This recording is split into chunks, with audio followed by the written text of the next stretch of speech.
Hola, hola, bienvenidos a Big Left. Quería hacer como en las películas que uno ve, películas norteamericanas, en los juicios, cuando las personas ponen su mano sobre la Biblia y dicen, juro por estas sagradas escrituras y por estos evangelios, que diré nada más que la verdad y solamente la verdad. Y eso es lo que yo quiero hacer en este momento. Pero Jesús dice, no juréis, pero pongo a Dios por testigo de que todo lo que voy a decir en cuanto a mis experiencias y en cuanto a mis conocimientos son a cabalidad, 100% verídicos. Por lo tanto, voy a hablar de la verdad. Y esta es, como dicen, mi verdad, como se estila. Pero nadie más apropiado para decir la verdad que yo en este tema, en el tema de la religión. ¿Por qué? Porque yo soy de temperamento espiritual, porque lo que más me ha obsesionado toda mi vida, incluso perdiendo oportunidades económicas, perdiendo amistades, todo. O sea, he entregado todo en la búsqueda de la verdad trascendental metafísica, filosófica, teológica. Es decir, soy un buscador desde que nací hasta el día de hoy de la verdad. Por lo tanto, lo que yo digo ahora es importante porque tengo un currículum. ¿Cuál es mi currículum? Es amplísimo.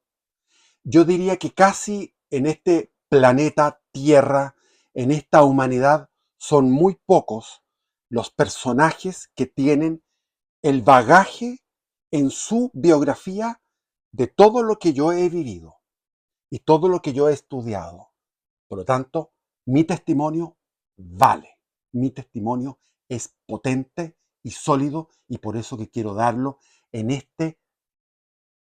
una hora y después será otra hora y otra hora. El tema no se agota, pero por lo menos agotar algunos temas. Voy a hablar de hinduismo, de budismo, de islam, de religión bahá'í, mil cosas.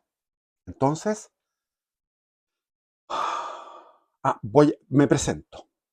Soy chileno, hispanista. Nací en una familia católica de misa dominical. Mi padre era católico, mi madre no, poco. Tenía un catolicismo popular. Y después era una familia más bien alejada. Solamente la misa dominical para cumplir. Como mi padre decía, vamos a cumplir con Dios. Entonces él tenía un esquema de ir a cumplir solamente.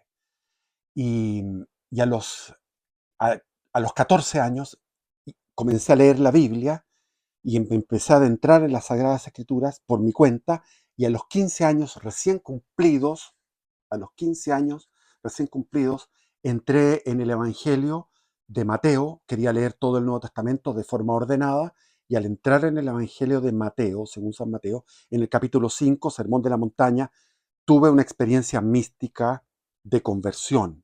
Sentí la presencia del Espíritu Santo y eh, pude aprender, no aprender como se aprende en el colegio, sino que aprender es como tocar la idea y la realidad de Dios. Y ahí viví el catolicismo de forma intensa. Conocí el monasterio benedictino, porque quería estaba buscando la vida religiosa. Conocí el monasterio benedictino a los 15 años, todos los oficios, las misas, trabajé con ellos. Después conocí a los jesuitas, conocí a los capuchinos, a la orden capuchina, con los jesuitas muchísimo, fueron 4 años de experiencia de conocerlos en la intimidad del comedor, en la intimidad de las celdas, etc. O sea, la orden jesuita muy conocida. Los capuchinos, más superficialmente, fue una vacación de verano, porque estaba interesado en la orden de San Francisco de Asís. También estuve en el movimiento de laicos que se llamaba Movimiento de Renovación Carismática, que era una forma nueva en la iglesia católica que venía de los pentecostales. Por lo tanto, estuve un año en la renovación carismática. Conocí de visita a el Opus Dei. Me eduqué en ese momento en un colegio católico por mi propia voluntad, porque yo no estaba en un colegio católico, me fui a un colegio de los jesuitas Después perdí la fe y conocí lo que era el ateísmo sartreano de Jean-Paul Sartre, el ateísmo de Alfred Camus, o sea, ese ateísmo espantoso, de la náusea, el infierno son los otros. Y después de ese ateísmo busqué un ateísmo que fuera una fe, y esa fe fue la fe marxista, a través de marxismo-leninismo, a través de los amigos. Por lo tanto, viví esa religión, que es la religión del marxismo-leninismo. Después, al caer en mí ese modelo, a los 25 años, se derrumbó eso, entré en lo que se llamó, lo que se llamaba el ecologismo profundo. Leía a Ken Wilber, que era un psicólogo transpersonal que hablaba de los distintos estados de iluminación, y después estudié todo lo que era em, la escuela Arica, el grupo Arica, que trataba de fundir la sabiduría de Oriente y de Occidente, de Oscar Ichazo. También busqué en estas búsquedas esotéricas a Gottfried Bayard, Estados Unidos, todo lo que es la instrucción Ayam, que es un mundo, es un destilado de Oriente y Occidente. Uspensky, Gurdjieff, eh, Krishnamurti, leía mucho Krishnamurti. Después leí el libro Durantia, que es un libro que es de Estados Unidos, interesante. Y finalmente terminé en el budismo. En el budismo entendí el budismo en su parte más rústica, más auténtica, más original.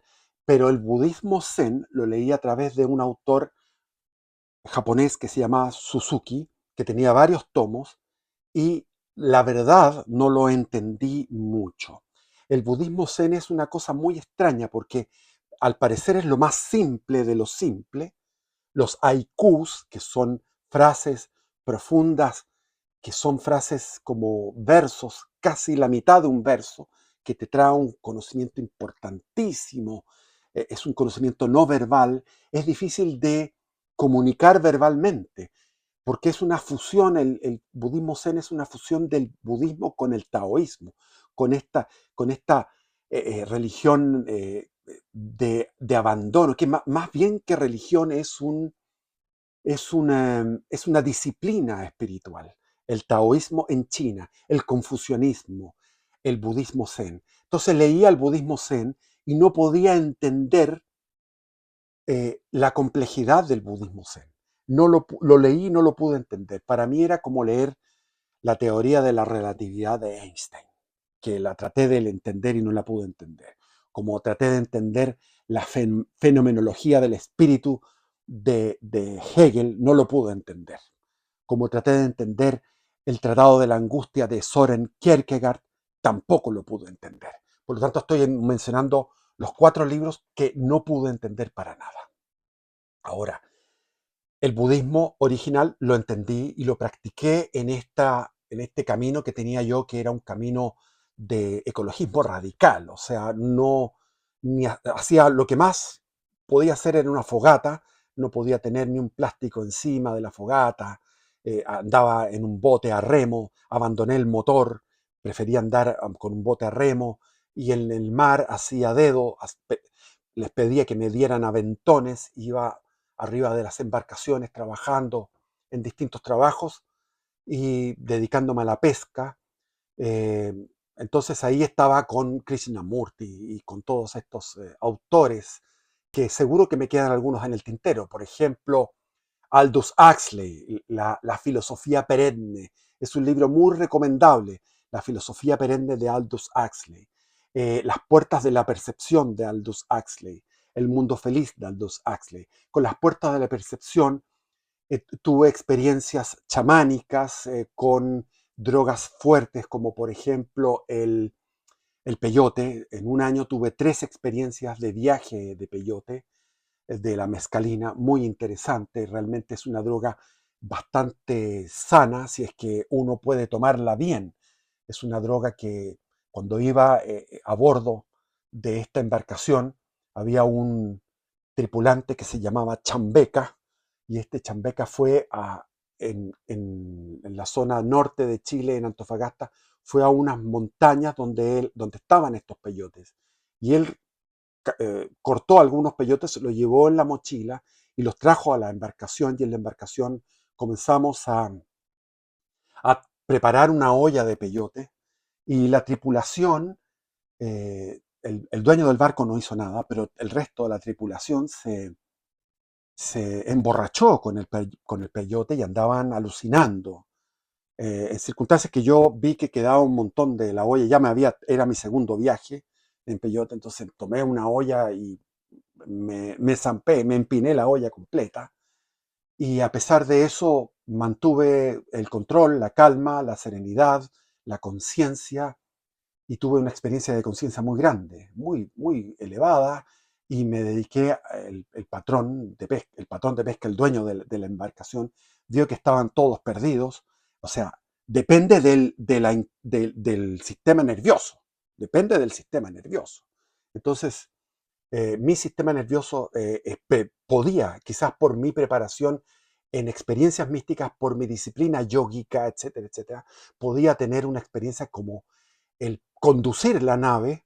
Me la entregó, el patrón me entregó a mí la confianza de que yo condujera, piloteara la nave en un lugar donde era con arrecifes cercanos, y lo pude hacer de una manera tan recta, tan rectilínea, que por eso les digo que cada cerebro, cada mente toma estos caldos y lo hace de otra forma. Ahí estaba el famoso, se me olvida ese que eh, eh, predicaba esto, leí ese libro, el Don Juan famoso, que hablaba del peyote.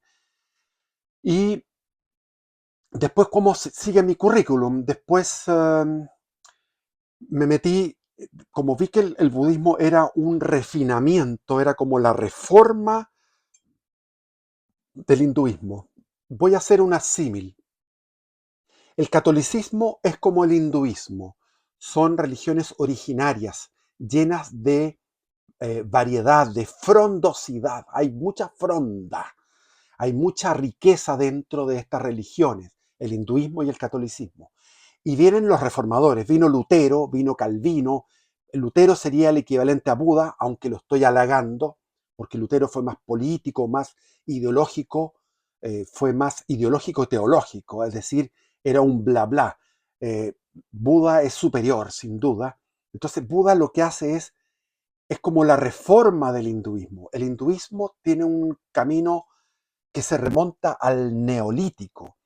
Cuando comenzó el neolítico en el 12.000, en el año 12.000 antes de Cristo, hace 14.000 años, cuando se extinguió la megafauna del Pleistoceno superior, cuando, cuando se fueron todas esas praderas y comenzaron los bosques, en un momento determinado viene la tradición oral maravillosa de los hindúes, hablan de los siddhas, los 12 siddhas, que eran los que fundaron el yoga. El yoga no entendido como lo entiende la mayoría de la gente, que son ejercicios físicos. El yoga físico es simplemente el yoga, es el hatha yoga, pero después del hatha yoga viene el nama yoga, nama de gnosis, de conocimiento, el karma yoga, que es el yoga de la acción desinteresada, de la caridad, karma, caridad, el karma yoga, la acción desinteresada. Finalmente son varios escalones de una especie de pirámide, donde la base es ejercicios de respiración, el Raja Yoga, que es la administración de las energías, el Raja Yoga, el Nama Yoga, el conocimiento, el Karma Yoga, la acción desinteresada, y finalmente la devoción, la unión con el absoluto, con el Brahma, que es el Bhakti Yoga, el yoga de la devoción. Entonces, eh, Buda simplifica el hinduismo, hace un sistema de simplificación, así como el protestantismo simplifica el catolicismo. Eso es importante que quede claro. El catolicismo es una analogía, el catolicismo es al protestantismo como el hinduismo es al budismo. Entonces del budismo quise adentrarme hacia la fuente y ahí sigue mi currículum. Me metí en el yoga. ¿Cómo? A través de la autobiografía de Paramahansa Yogananda, que fue un yogi que llegó en 1920 a una reunión de religiones que se hizo en Nueva York.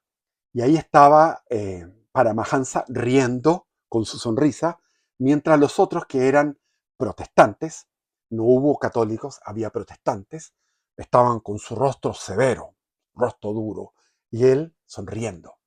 Y Paramahansa Yogananda tiene muchas obras, y él lo que hace es divulgar el, el hinduismo yógico, el hinduismo práctico, el hinduismo que a través de ese conocimiento de lo práctico se puede inferir una estructura metafísica impresionante. Por lo tanto, hay mucho que hablar del hinduismo. Y ahí estuve metido hasta recibir la iniciación del Kriya Yoga. Hasta el día de hoy practico Kriya Yoga, pero lo asimilo al catolicismo. Tengo que decir que soy católico actualmente, pero todo esto empezó con el catolicismo y seguimos turisteando, y en ese momento tuve un rompimiento de mi primera relación matrimonial.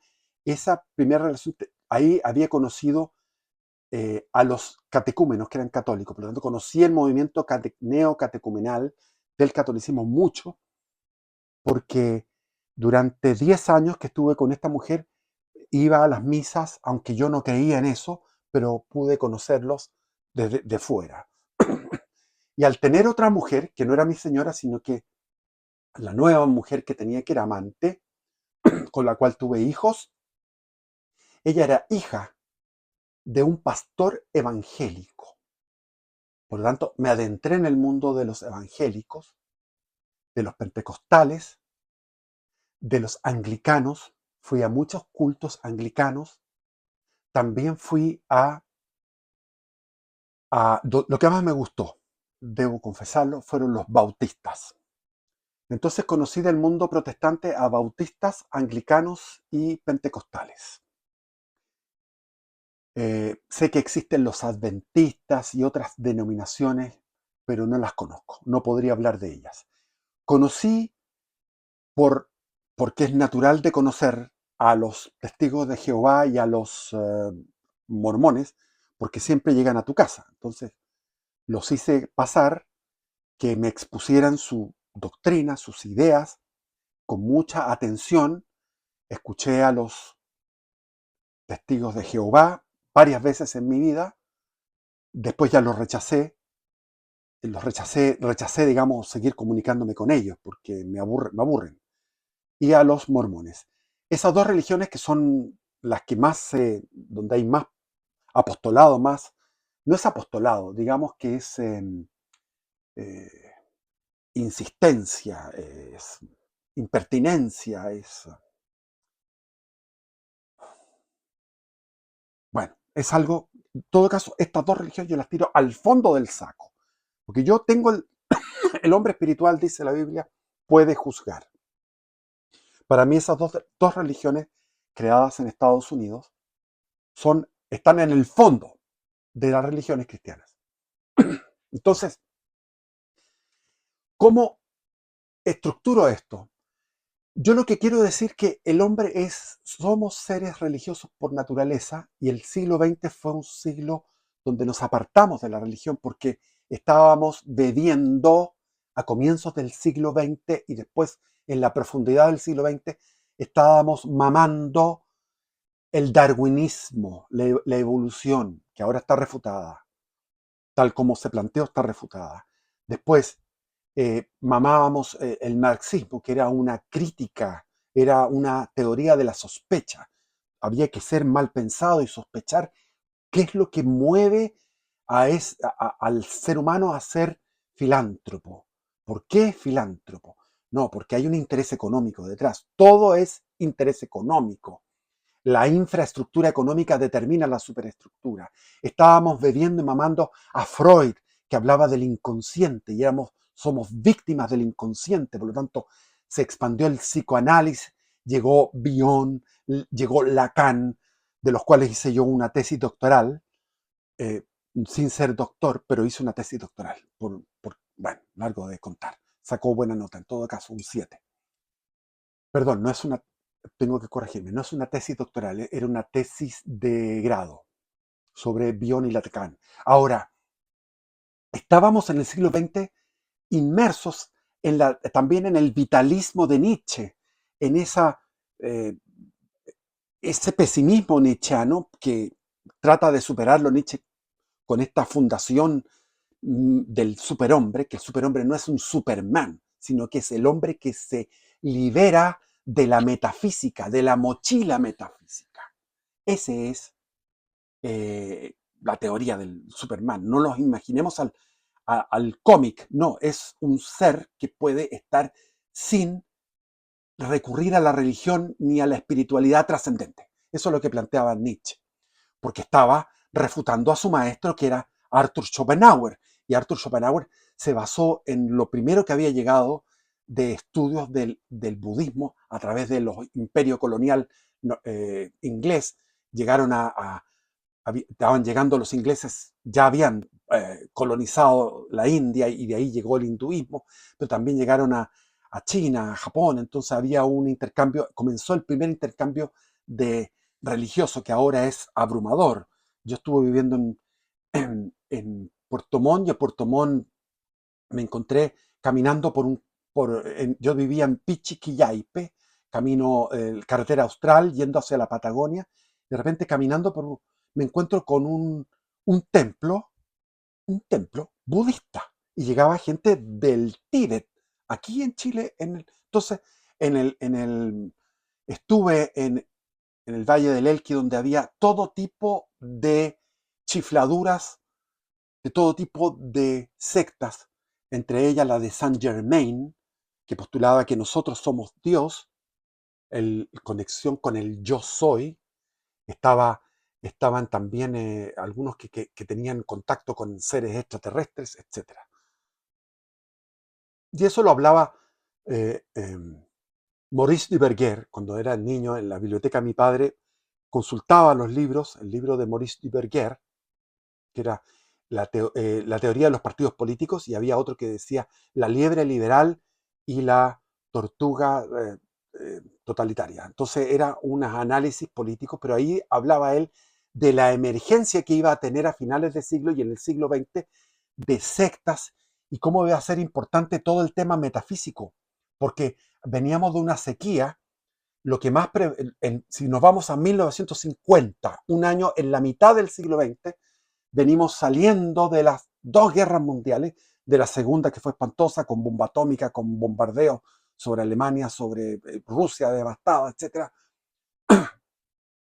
Y estaba el, el, el ateísmo sartriano, la náusea, estaba el ser y la nada de Heidegger, etc.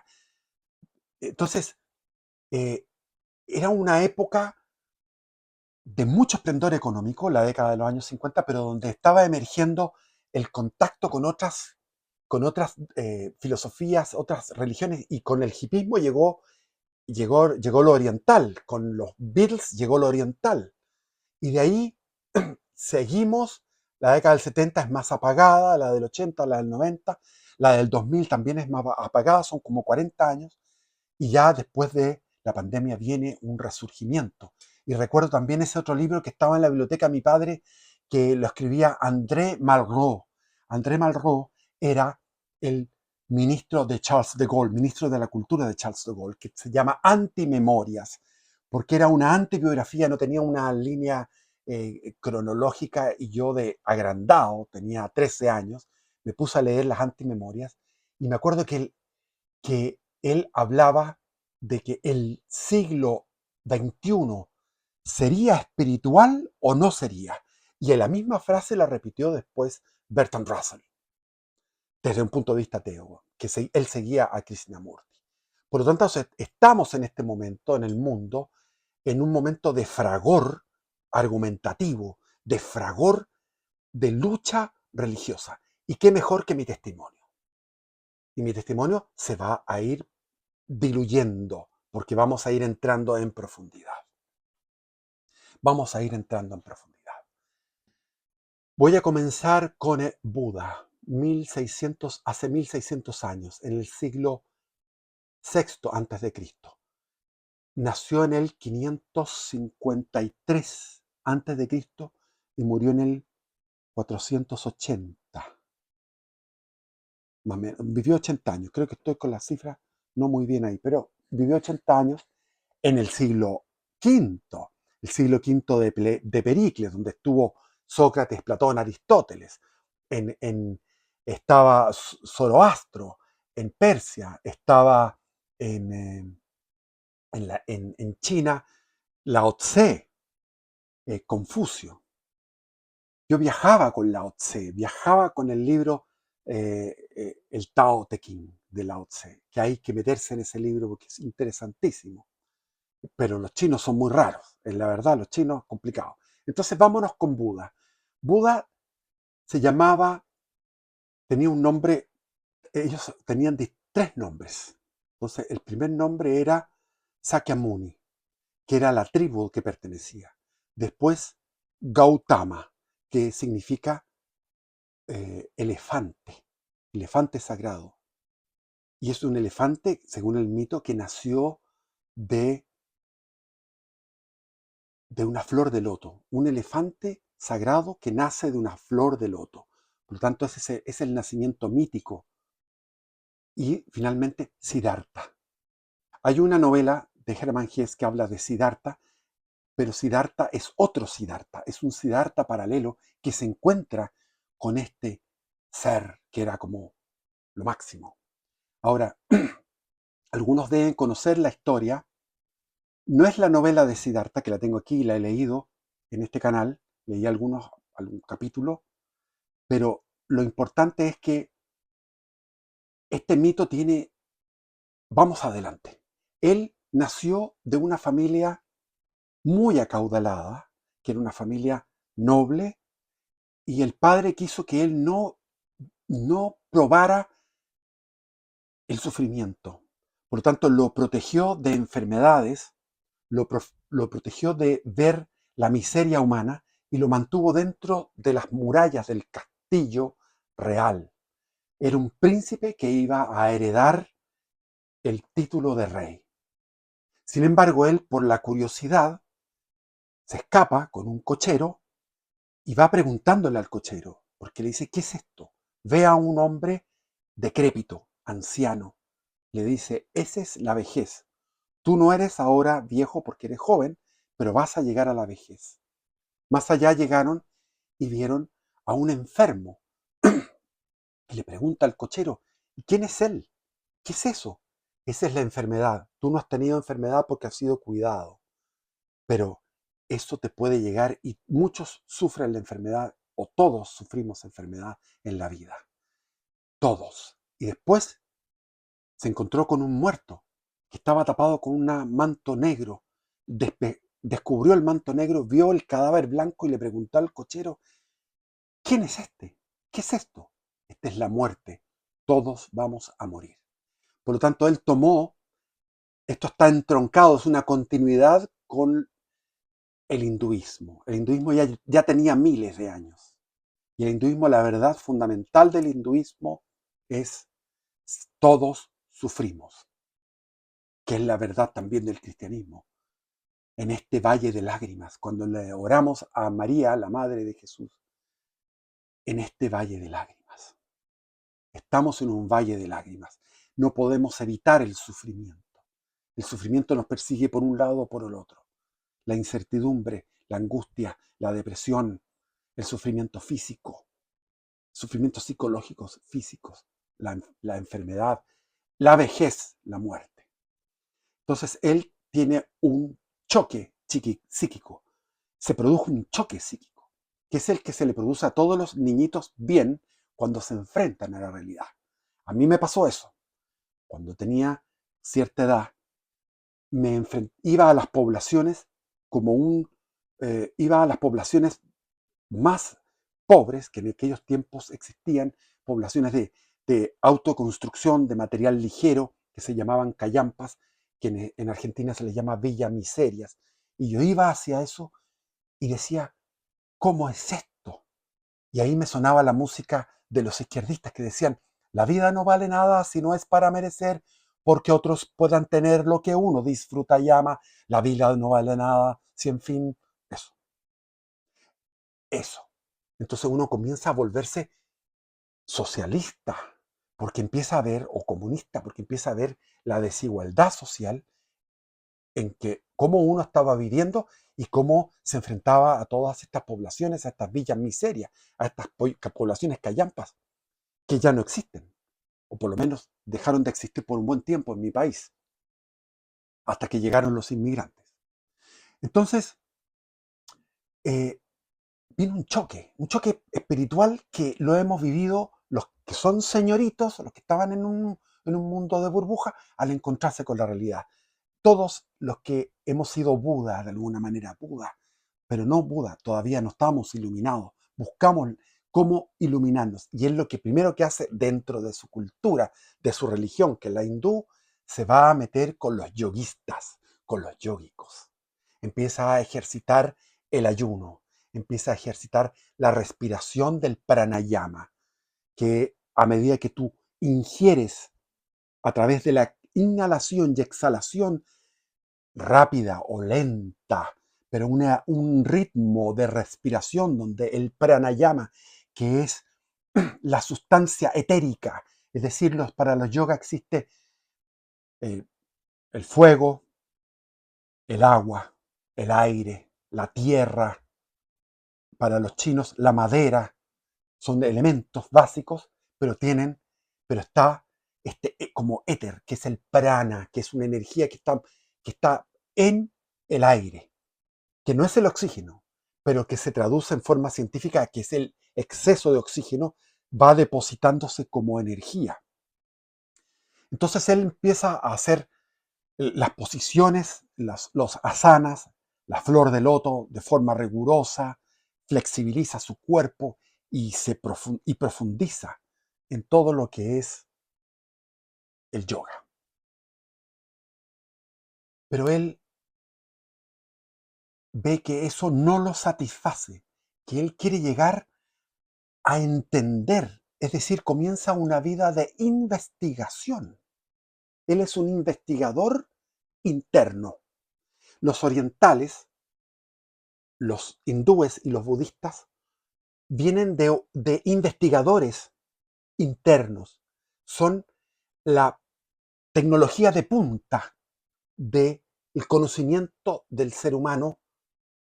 Por eso que hablan de esto de los chakras, hablan de centros energéticos. Los chinos tienen ¿cómo se llama esto? Cuando clavan agujas, y esos son centros. Y realmente yo una vez fui y te clavan la aguja y no te duele, y son sanadoras. Es una terapia china, todos la conocen, es famosa. Entonces se produce esto de que él quiere ir más allá, quiere investigar. Así podemos decir que las filosofías orientales son filosofías en que el hombre, el ser humano, está buscando a Dios, está buscando esta verdad absoluta, infinita. En contraposición, en Occidente, está Abraham. Abraham es llevado, es, es Dios el que lo llama a dejar su tierra de Ur. Era un caldeo que vivía en la ciudad de Ur. Acuérdense que ahí estaba Ur, Uruk, Nippur, Lagash, una serie de ciudades, estado, que después fueron tomadas eran los sumerios, después los caldeos, después los babilonios, después los asirios, después los persas, etc. Una sucesión de imperios que llegaron a esa zona. Pero en ese momento estaba él en la ciudad de Ur, y Dios le dice, vas a ir lejos y tú vas a ser padre de muchas naciones. Vas a ser el padre de nosotros, de los que tenemos fe. Es decir, Dios interviene en la historia de la humanidad a través de Abraham, de Isaac, de Jacob, de Moisés, de David, de Samuel, de todos los profetas, del profeta Natán, de Jeremías, de Isaías, de Elías, etc. Interviene. Entonces la diferencia es un pueblo. Y después de un pueblo hay un heredero del pueblo, que es la iglesia. Por lo tanto, en Occidente hay un colectivo. Es una religión colectiva, es una religión comunitaria. En Oriente es individual. Cada uno se salva. Cada uno tiene un karma. Tiene un dharma y un karma. El karma es lo negativo que he hecho en mi vida. Y el dharma es lo positivo que he hecho en mi vida. Hay, como dice el llama y el niyama. Lo que llama es lo que hay que hacer y el niyama lo que no hay que hacer. Entonces hay toda una construcción del hombre buscando una liberación del sufrimiento. Entonces en Buda no hay Dios. Él no elabora una doctrina o una idea de un Dios en circunstancias que en el mismo siglo Platón y Aristóteles estaban llegando a ese motor inmóvil, a ese Dios. En Oriente, más allá, en China, estaba Lao Tse, estaba Confucio, y tampoco llegaban a Dios. El oriental no busca a Dios, sino que busca, yo le digo, le llamo yo buscar a Dios, porque ellos buscaban algo que es una plenitud, un escaparse de este sufrimiento. ¿Cómo se puede escapar del sufrimiento? Entonces él va y se ejercita en unos ayunos tremendos. Eh, Gautama, Siddhartha, se ejercita. Por eso es que es divertido que están estos budas gordos. Jamás en la vida Buda fue así. Caminaba por todos los lugares, por todo lo que era el Valle del Indo, en la zona de Calcuta, en toda esa zona. Él simplemente caminaba y se transformó en un mendigo, de príncipe en mendigo.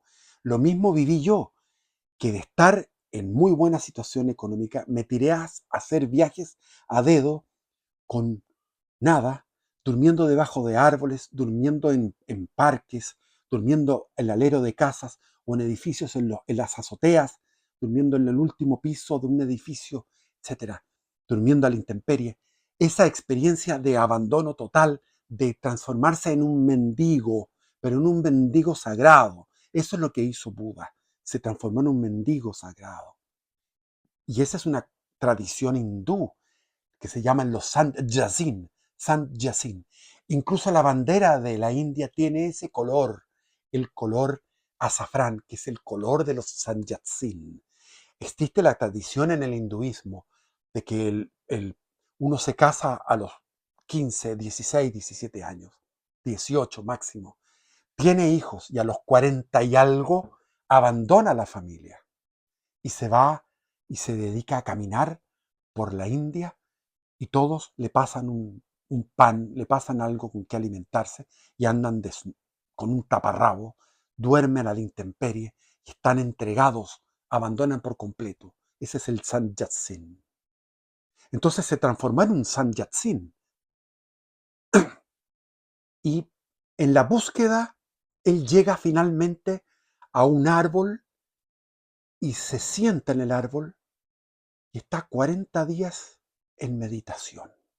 Esto yo lo leí cuando tenía 13 años. Mi padre tenía una colección de libros que se llamaba Hombres de Espíritu, donde estaba Ignacio de Loyola, Moisés, Sócrates, George Fox, el fundador de los cuáqueros, eh, Mahoma, Confucio, Lao Tse, Buda. Y lo primero que hice fue buscar a Buda. Me gustó. Leí toda esta historia, me fascinó la historia. Y él en ese árbol, al octavo día, recibe la iluminación y ahí se le puede llamar Buda, porque Buda significa el iluminado. ¿Y qué es lo que él entendió? Es una enunciación, en el fondo, de las verdades del hinduismo simplificadas. y transmutadas en otras, porque él cambió. En el hinduismo existe la metempsicosis, que es la transmigración de las almas, que pueden transmigrar, depende de tu comportamiento, de tu karma y de tu dharma. Ahí está el libro de Jack Kerouac, se lo recomiendo, Vagabundos del Dharma, que es un norteamericano de la década del 50 que recorre Estados Unidos de costa a costa y llegan a California y hacen eh, eh, certámenes de poesía, maravillosos certámenes de poesía y unas fiestas espirituales tremendas donde se consumía marihuana, hachís, pero al mismo tiempo vino, pero al mismo tiempo se hacían meditaciones. Era la proto, protofigura, una prefigura del hipismo.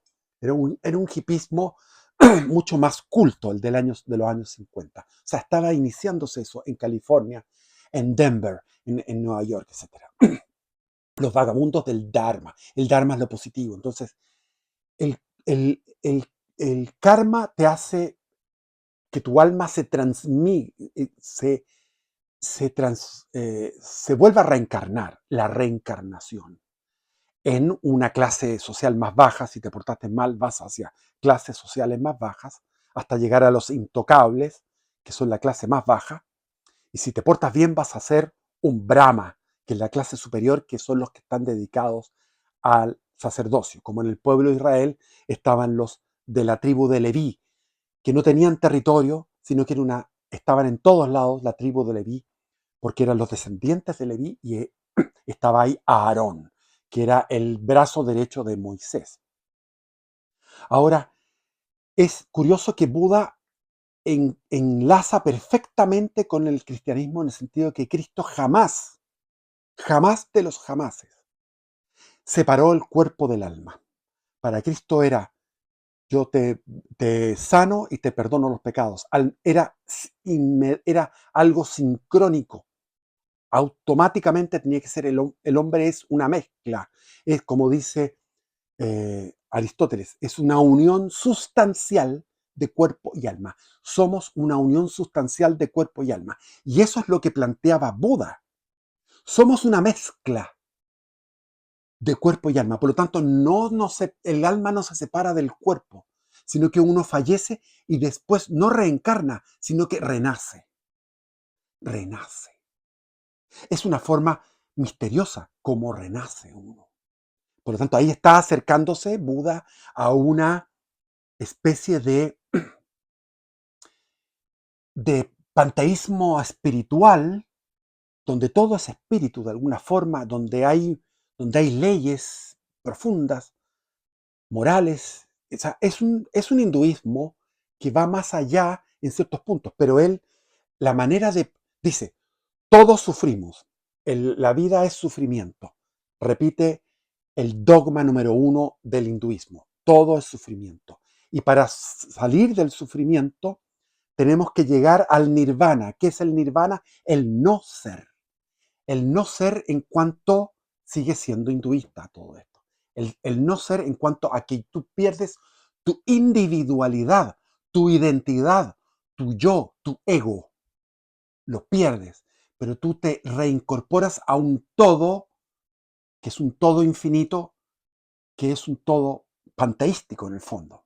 Entonces ahí llegas a una nada. El, el volverse nada, el destruir la personalidad, es positivo en el budismo.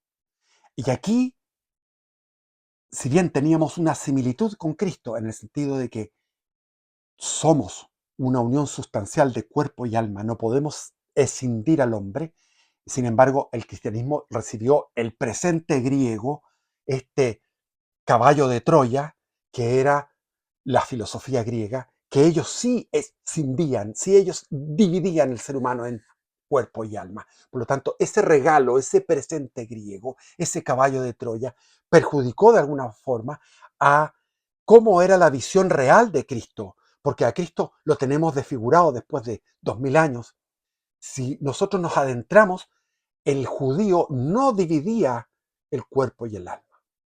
Entonces ahí hay una similitud, pero después hay una oposición total, porque el fin último, la teleología, la finalidad de Buda es la anulación de la personalidad, el llegar a ser nada. Eso es lo positivo. En cambio, en Jesús es revivir, resucitar con cuerpo y alma por toda la eternidad, conservarnos por toda la eternidad. Y así Nietzsche se burlaba de Cristo y decía, ¿quién va a soportar a Pedro durante toda la eternidad? Y se burlaba, jajaja. Ja, ja. Pero esa es la promesa de Cristo. Es todo lo contrario de Buda. Buda es hacia la anulación de lo que tú eres. Y con Cristo es la afirmación de lo que tú eres. Pero no vivo yo ya, sino que vivo yo. Pero ¿quién vive en mí? Cristo vive en mí, lo que decía San Pablo. Por lo tanto, ahí son opuestos. Entonces, Buda en esta iluminación, en el octavo día, dice, aquí la única manera de poder llegar a dejar de renacer, que es como dejar de reencarnar, la única manera de dejar de renacer es a través del óctuple noble sendero. Yo lo leía a los 13 años y alucinaba. Decía, esto se pasó. El óctuple noble sendero. Les voy a decir que cometí un error porque debería haber buscado en Wikipedia para la enumeración, porque no me lo sé de memoria, pero vamos a empezar a, quizás el orden no sea el mismo orden y quizás se me queden en el tintero, pues son 8 proposiciones. Primero, el bien hablar, el bien habla, el hablar correctamente. Es importantísimo para el budismo el hablar correctamente. No mentir nunca. Y buscar la verdad en el hablar. Es importantísimo. Ahí está el diálogo socrático, en el mismo siglo. El siglo V antes de Cristo es una maravilla. Hay luz en Atenas, Grecia. Hay luz en Persia. Hay luz en el Valle del Indo. Hay luz en el Valle Amarillo, en el Yansequián. Bueno, entonces, el correcto hablar. Pero también está el correcto sustentamiento, que es no desear más allá de lo que es justo para vivir. Es decir, si yo necesito un auto, un auto. Si necesito una casa. Si tengo 2 casas, tengo media casa. Si tengo 2 autos, tengo medio auto. Si tengo 4 autos, tengo un cuarto de auto. Es decir, la unidad. Si tengo 4 señoras, tengo un cuarto de señora, un auto. Los que quieran. Hay gente que no quiere auto, a casa. O si no quieres casa, tu cueva. Es decir, él renunció, decía, olvidémonos del lujo, olvidémonos, o sea, el lujo perjudica la iluminación y perjudica la liberación para llegar a este nirvana. Entonces es el camino de la pobreza. En el caso cristiano, la pobreza evangélica te lleva al cielo. El no estar preocupado por la riqueza te lleva al cielo, lo promete Jesús. Bienaventurados los pobres de espíritu, porque de ellos es el reino de los cielos. Bienaventurados los mansos, porque ellos heredarán la tierra. Bienaventurados los pacíficos, porque ellos serán llamados hijos de Dios. Bienaventurados los de corazón puro, porque ellos verán a Dios. Y aquí seguimos.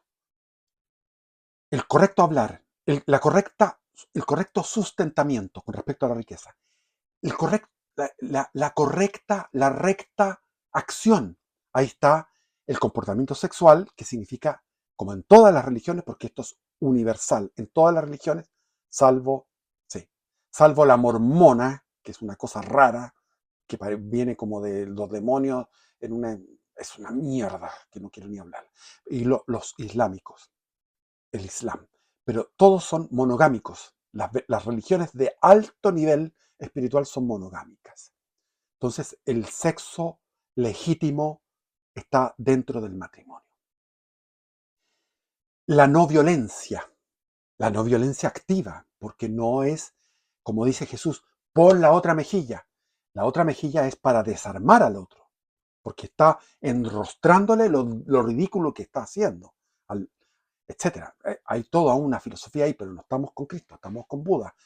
El pacifismo. el no matar, pero el no matar llega a ser de tal nivel que viene lo que se llama la doctrina del ahimsa. El ahimsa es la no violencia extrema. Tanto es así que estos hombres iluminados iban eh, con unas hojas de palma mientras caminaban. Entonces con las hojas de palma iban barriendo el camino para que no hubiera ni una hormiga por donde ellos caminaban. No podían matar a nada. Eso lleva como consecuencia el vegetarianismo. Vegetarianismo, está clarísimo. En el correcto actuar también está la fidelidad a la tribu. Ahí está la parte colectiva. Tú eres individuo, tú te las bates por ti solo. Tú eres el responsable de tu salvación. En el caso del cristianismo, tú eres responsable porque tú colaboras con la gracia. Pero hay una gracia, hay alguien que te viene a rescatar y que pagó por tus pecados. Pagó en la cruz de forma infinita, porque la deuda que teníamos con Dios era infinita. Por lo tanto, Cristo viene como Dios encarnado a pagar en esa tortura espantosa una deuda infinita.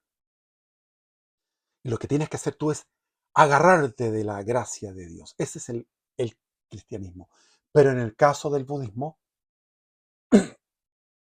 tú te salvas, depende de ti mismo, de la práctica tuya. Y esto es acorde con el hinduismo. Es un hinduismo refinado.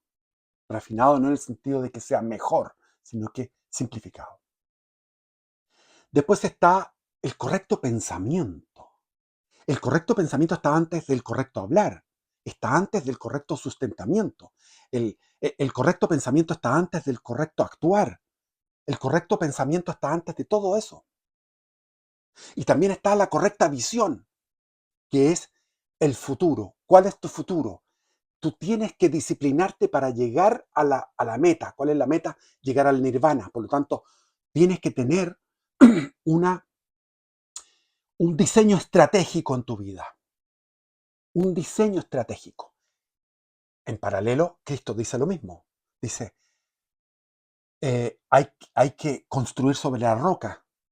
Y dice, aquel que quiso construir un castillo y le faltaron los, eh, los elementos, qué sé yo, los materiales, se quedó sin plata, va a ser el hazme reír. Por lo tanto, tienes que, si vas a tomar el evangelio, tienes que ser un renunciante.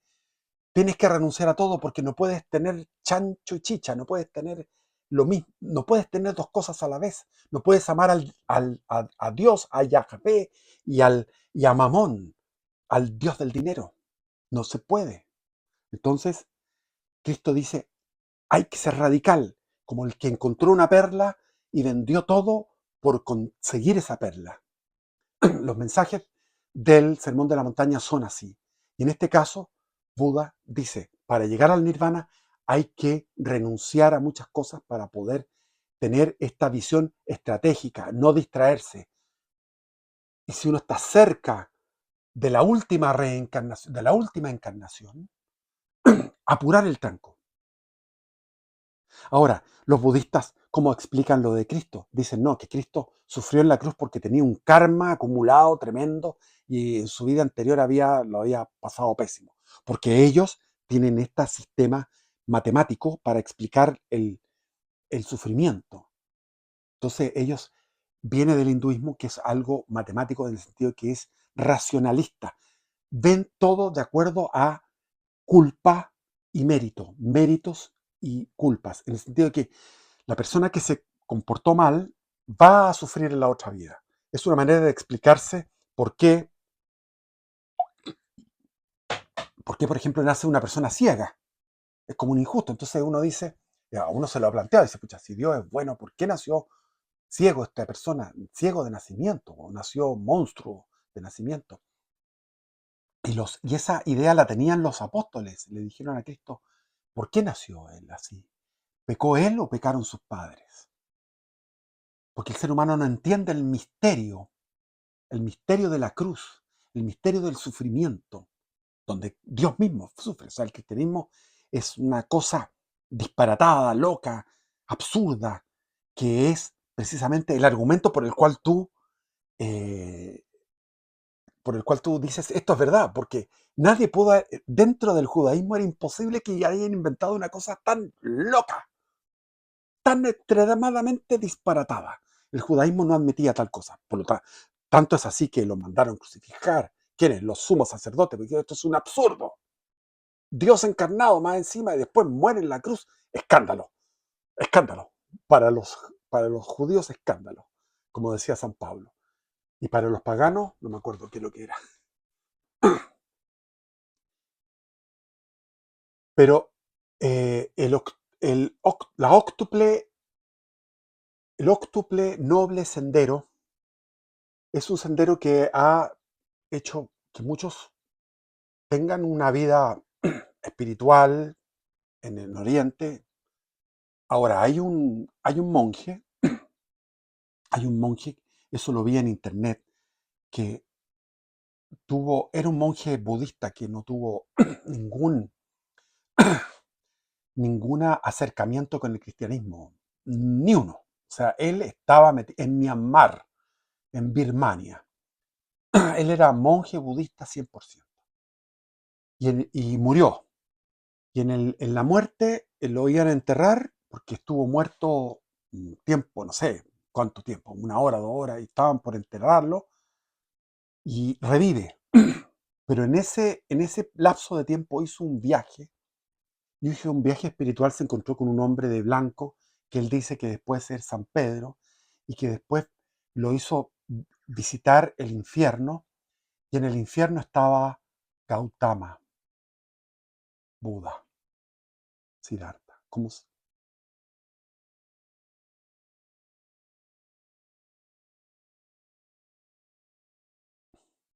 Sakyamuni, Sakyamuni, Gautama, Siddhartha, el Buda. Bueno, él se transformó en un predicador del cristianismo en un lugar donde creo que lo eliminaban, y no sé de su historia más. Vaya a saber uno.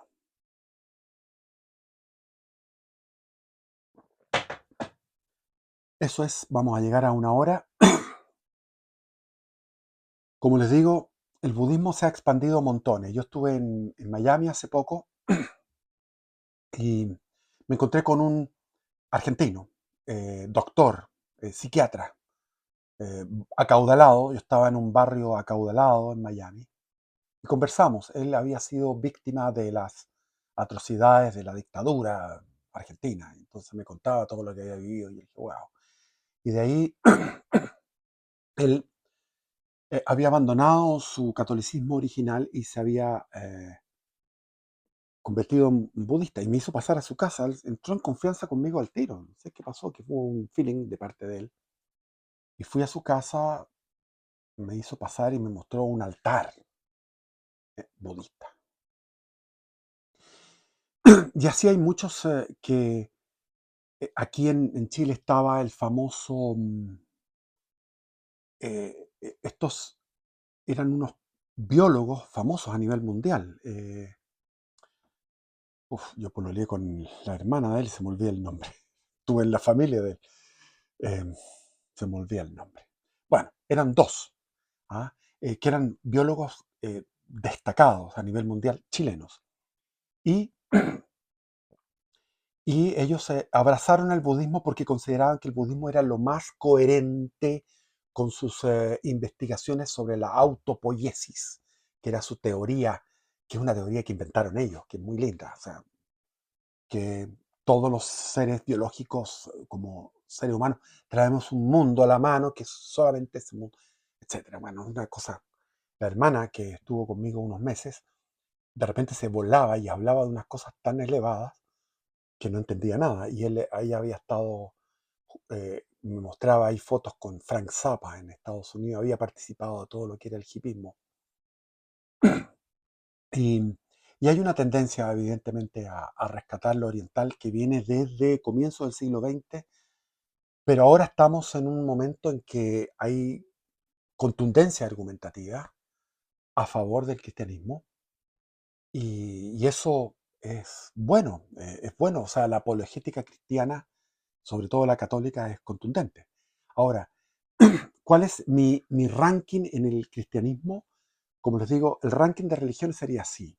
En primer lugar, la católica, pero la católica hay muchas. Hay, hay catolicismo que es decadente, que es tibio, que es modernista, que está infectado de ideas liberales, masónicas.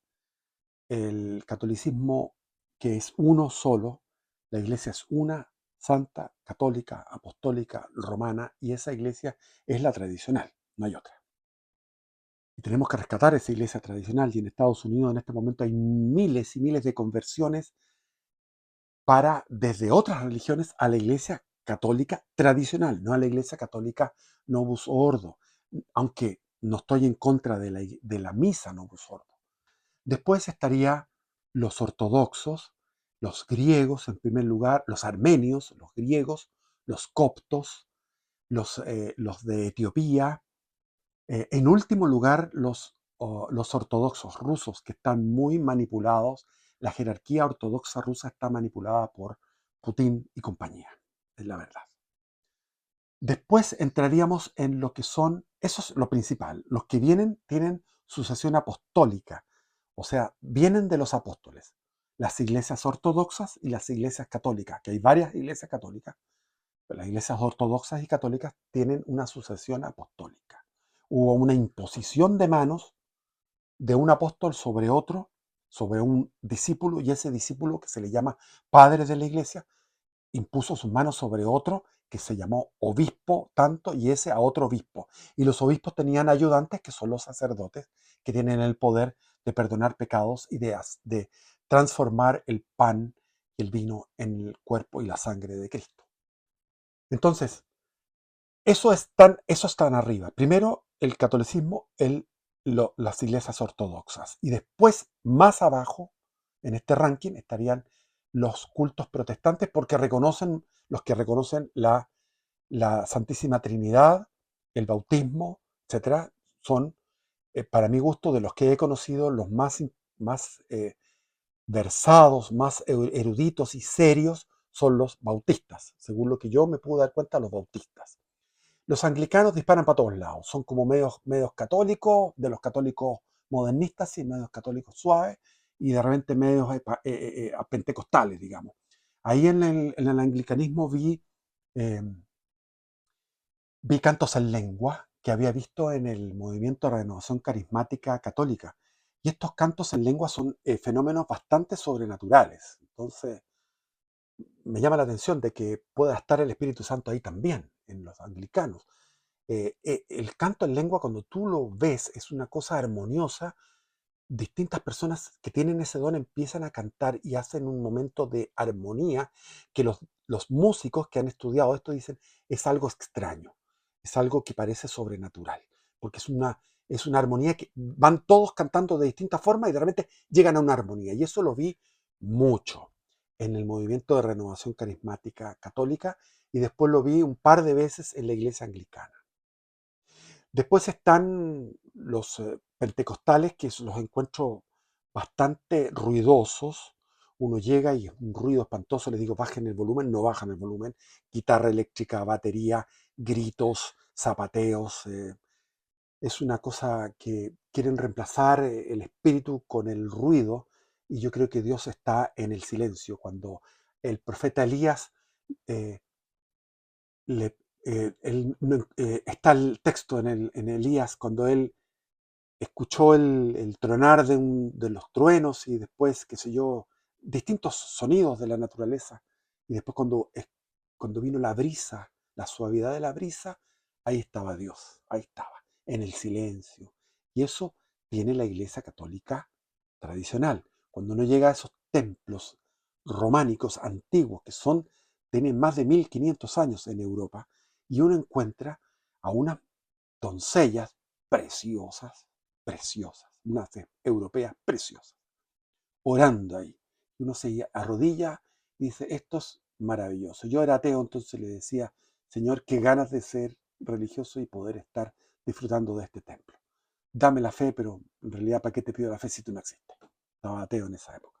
Entonces, Así voy viendo. Y finalmente, como les digo, en la basura del cristianismo, en la fucking asquerosa y maldita basura, están los testigos de Jehová, están los mormones, porque son la herejía más grave que puede haber existir. Y han modificado la Biblia. Y los mormones llegaban a mi casa, los atendía, me pasaron el libro mormón, lo leí, una mierda.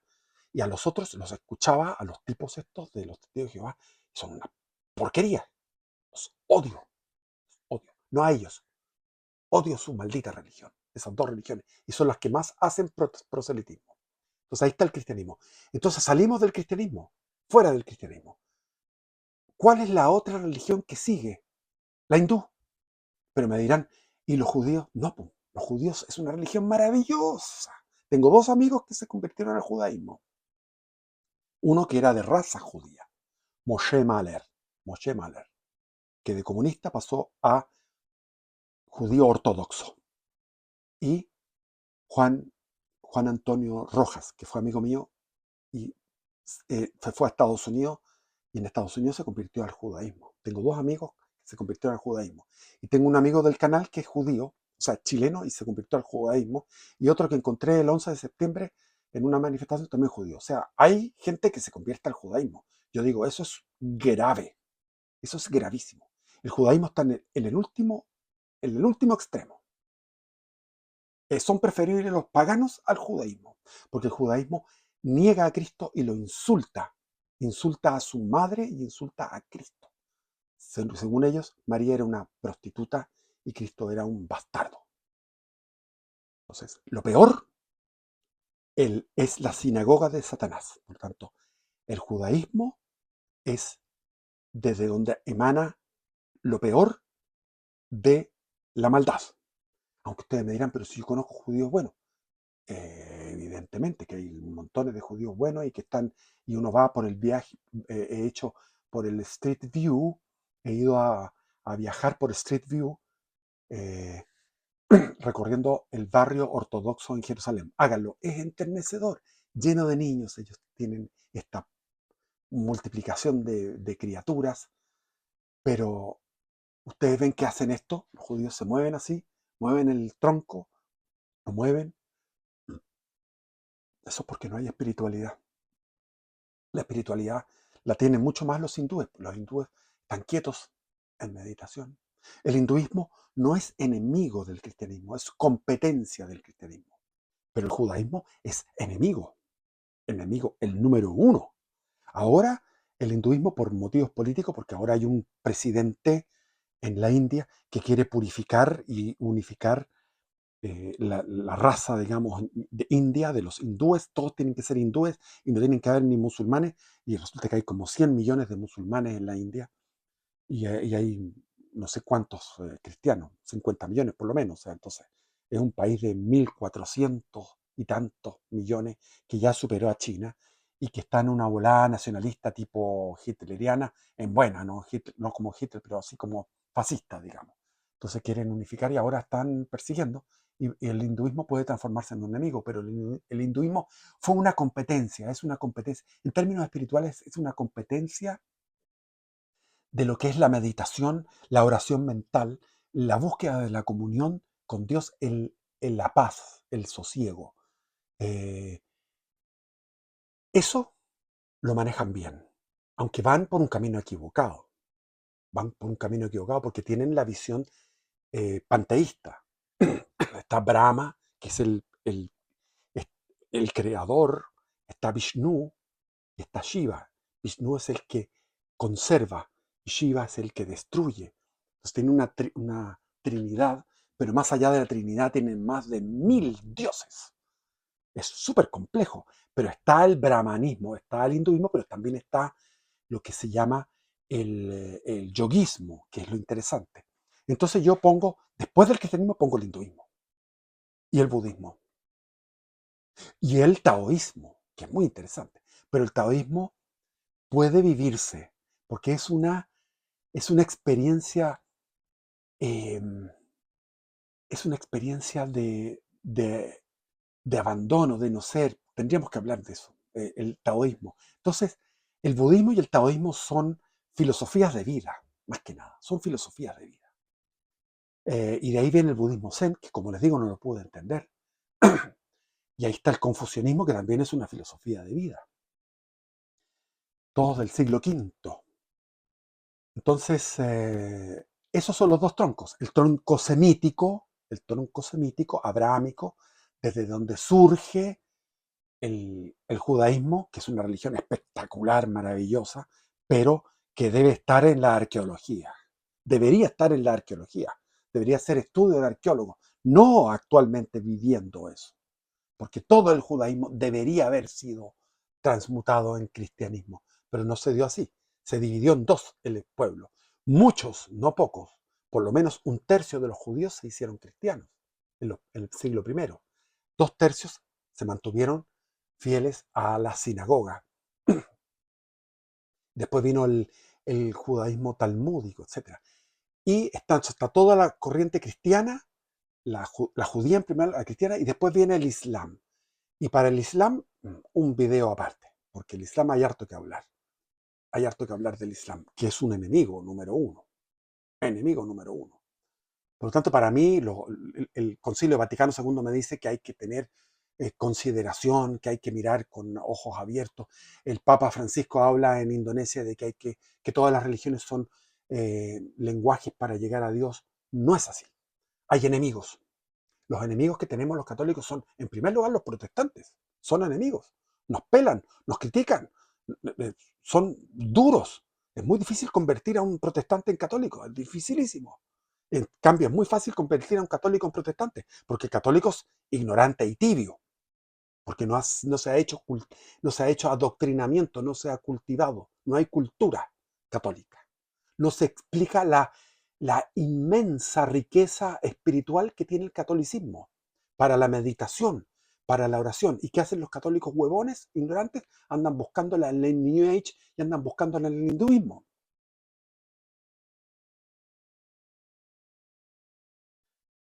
Entonces, el Concilio Vaticano II relativizó todo esto y vivimos en estas aguas turbias del Concilio Vaticano II. Pero los protestantes son nuestros enemigos, fueron nuestros enemigos y lo seguirán siendo hasta el final de los tiempos, porque no tienen la verdad, tienen una verdad a medias. Y los islámicos tienen una verdad a medias también, mucho más alejada. El Dios Alá es una invención que existía ya en tiempos de Mahoma.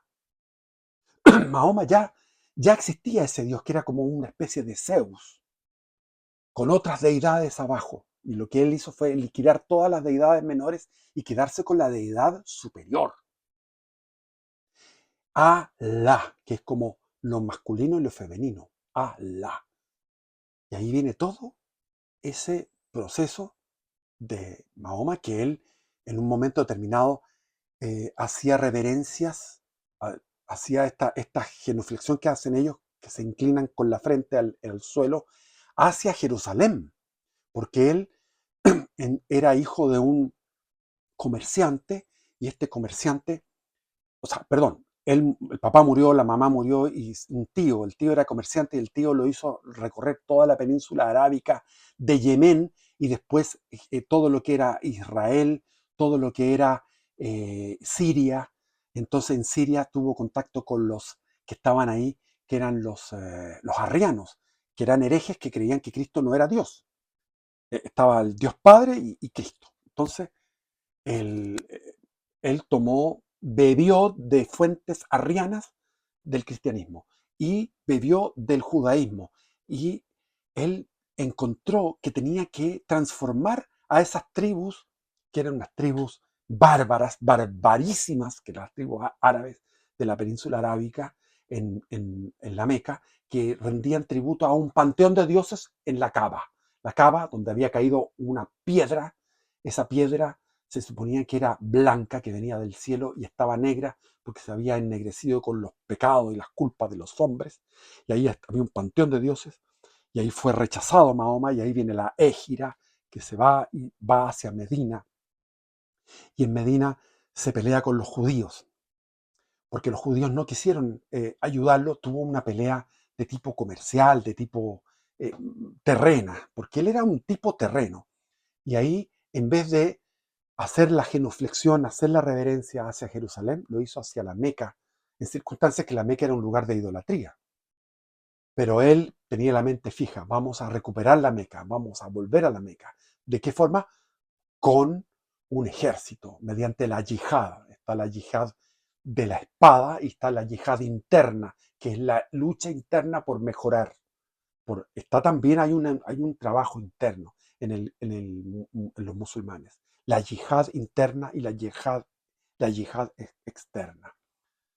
Entonces, la chaira, él quiso imponer la chaira, él lo impuso esa ley y él hablaba simplemente, hablaba.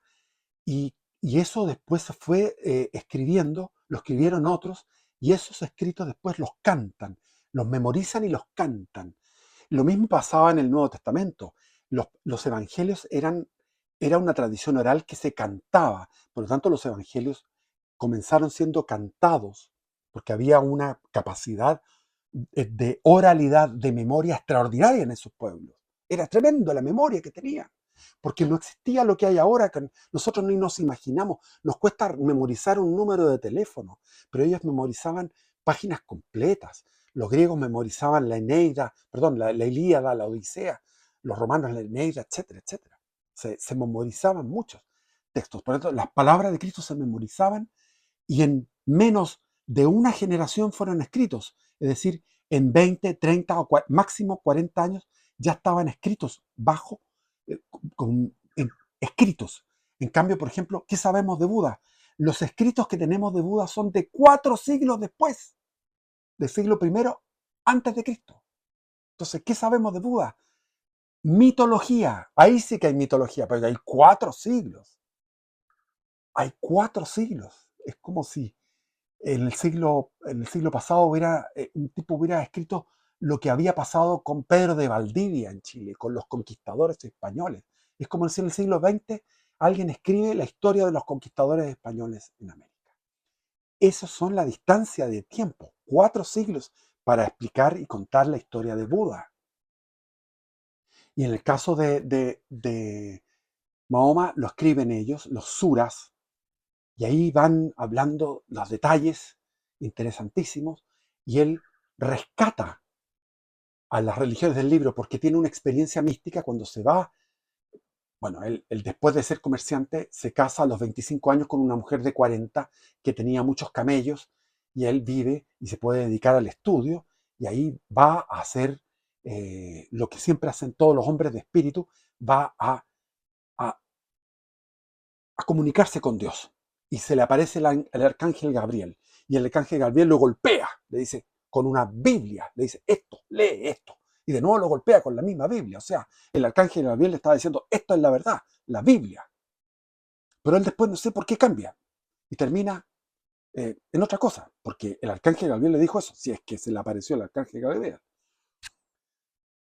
Y si nos vamos a internamos en el tiempo, en la oscuridad del tiempo, llegamos al Ramayana, al Mahabharata, llegamos dentro de esos escritos de la mitología hindú, llegamos, por ejemplo, al Bhagavad Gita, que a mí me fascina. Lo he leído por lo menos 40 veces. El Bhagavad Gita no tiene desperdicio, es precioso. Cosa más bella que el Bhagavad Gita. Y ahí está el personaje de Krishna. Krishna muere violentamente, igual que Cristo. Krishna es la encarnación de Dios. Entonces aquí hay una competencia con Cristo. Krishna es una competencia. Pero Krishna no habla del amor. El único que habla del amor es Cristo. El único. Si ustedes leen el Bhagavad Gita, no van a encontrar ni una palabra que signifique amor. Simplemente es devoción, es consagrar los sufrimientos, es como meditar, como respirar, y la meditación está ahí, el Kriya Yoga planteado de manera arcaica, y está una descripción de lo que es la majestuosidad divina, pero una majestuosidad divina pantallista.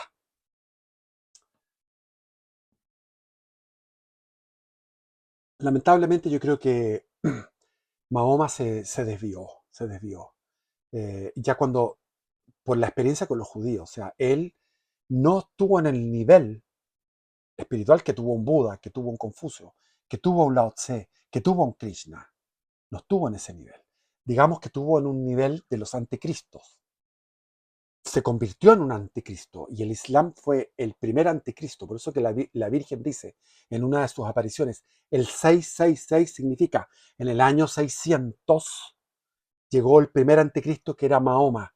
Después en el 1200, en 1300 comienza, el 1300 está lo que es los tres papas, el papa de Aviñón, los tres papas que estaban simultáneos y el renacimiento. Y después viene en el siglo XVIII el iluminismo, el abandono de la revelación por la ilustración y el pensamiento moderno. Eso es como lo dice la Virgen, son los 366. Y el otro anticristo que también es poco espiritual, o sea, Mahoma no es muy espiritual, quedó a mitad de camino.